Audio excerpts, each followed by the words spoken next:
The first time I met Alex, he was holding a bottle of Sancerre in one hand and a chef's knife in the other, like he wasn't sure which one he trusted more.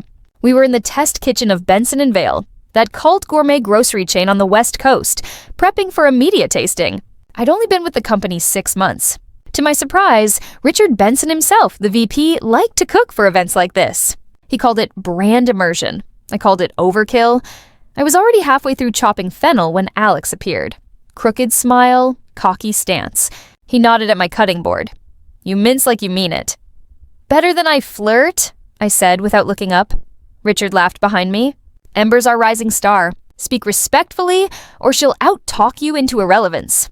That was my introduction to Alex, Richard's nephew. Not culinary staff, technically marketing, but Richard liked roping him into events when they were short on hands. And if I'm honest, his hands were good in a kitchen.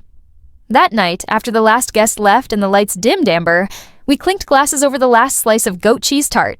Alex tilted his head. "You really love this, don't you?" "What, tart?" "No," he said softly.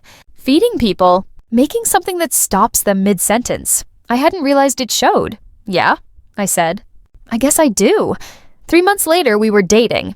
6 after that, engaged. A year in, we were married in a small ceremony overlooking the Sound. Richard gave a toast that made me cry into my glass of Prosecco. At the reception, Alex leaned over. "You know what I'm most looking forward to?" I smiled. "What?" "You cooking." "Every day. For the rest of my life." God, I was stupidly happy. We got a condo in Fremont.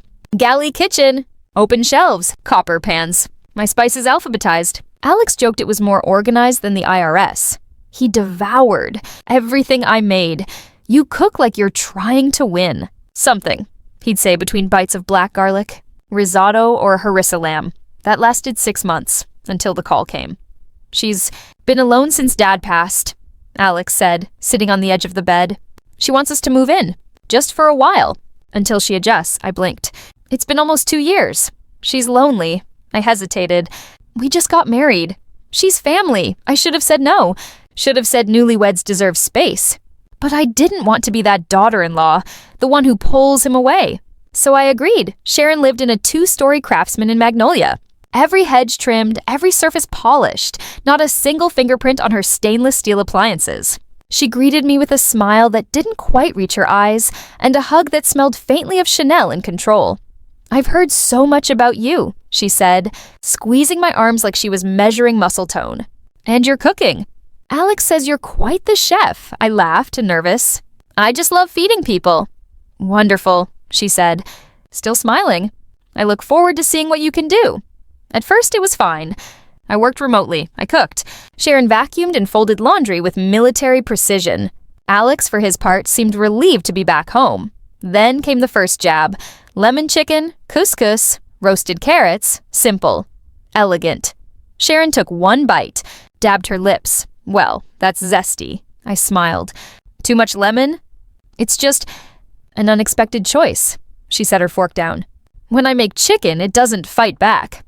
Alex laughed. Too loud.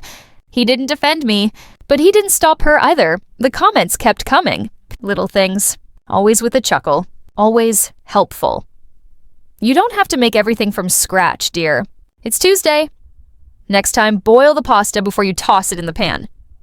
"My lasagna doesn't slouch like that." "Must be your bakeware," I told Alex gently at first. "She's undermining me. She's old school. It's not personal. It feels personal. She just doesn't know you yet, but she did. She just didn't respect me." It came to a head on a rainy Thursday. I'd spent hours braising short ribs in red wine, perfuming the house with thyme and garlic. Plated over Parmesan polenta. Blistered green beans on the side. We sat. We served. We raised our forks. And Sharon wrinkled her nose. "God," she said. "This smells like something you'd feed a dog." The words hung there, thick and choking. I froze. Alex looked at her, then me, then said, "Nothing." "I can't," Sharon said, pushing the plate away. "It's just too heavy." I cleared my plate. Silently. No tears. No scene. Alex chewed like it made him neutral. I slept on the couch. The next morning, Sharon made toast and coffee. Offered me a slice. "You're just so sensitive," she said sweetly. That's when I saw it. She wasn't trying to help. She was competing.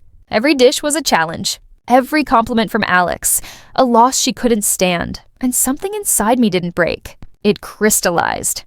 A week later, Alex came in, nervous. "She's turning 60 next weekend," he said. "I want to throw a dinner party. Something small, nice, low-key." "And you want me to cook?" He nodded. "She'll appreciate it." I smiled. "Not the kind you give when you're excited. The kind you give when you're ready." I planned like it was war. No poison, no revenge. Just excellence. Quiet, unassailable excellence. I pulled out my old culinary textbooks. French classics, no flash, just precision. The night of the dinner, the table was set with eucalyptus, antique plates, soft candlelight. Family only. Cousins, Richard, and Sharon in pearls and beige, surveying the table like it owed her money. I plated each dish by hand. No commentary, no fanfare. Roasted beet and chèvre tartlets. Saffron risotto with scallops. Duck à l'orange. Confitted shallots. Charred broccolini. Cousins murmured praise. Richard gave me a quiet thumbs up. Sharon stared at her plate, then smiled. "All lipstick, no warmth." "This smells familiar," she said loudly. "Like the canned dog food my neighbor buys. Fancy label. Still garbage inside." I didn't flinch. Across the table, Richard's fork froze. Alex cleared his throat. "Mom, I'm just saying," she said sweetly. "Ember has a gift for making mediocrity look so beautiful." I sipped my wine. "I appreciate your feedback. As always."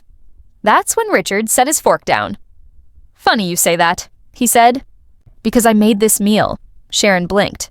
"What? Every dish?" Ember coordinated, but the cooking? That was me. Sharon paled, then flushed red. Richard looked around the table. "I've been watching how you treat her.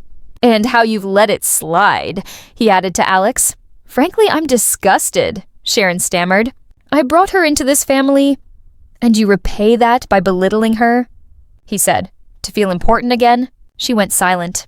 "I knew you'd say something tonight," Richard said. "That's why I cooked. To prove it's not the food you hate." He leaned in. "It's her. And that makes you the problem." Sharon left without finishing her wine. I moved out a week later. Took a short-term rental in Queen Anne. Brought only essentials, knives, spices, 2 cast-iron pans. "When you leave in silence, you don't pack heavy," Alex texted daily. "Thinking about you. Can we talk?" I didn't reply to most. Not because I hated him, but because love, when it's not defended, dissolves. One silence at a time. 3 weeks in, Alex called. "She wants to apologize," he said. "She's making dinner." "She asked if you'd come." I laughed. "That's rich." "She says she means it." "Does she know what genuine means?" "I think she's scared," he said.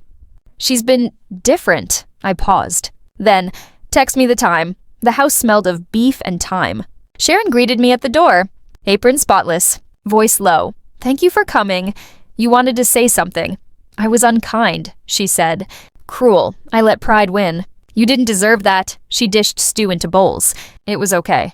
A little salty. She watched me eat like a student awaiting a grade. "It's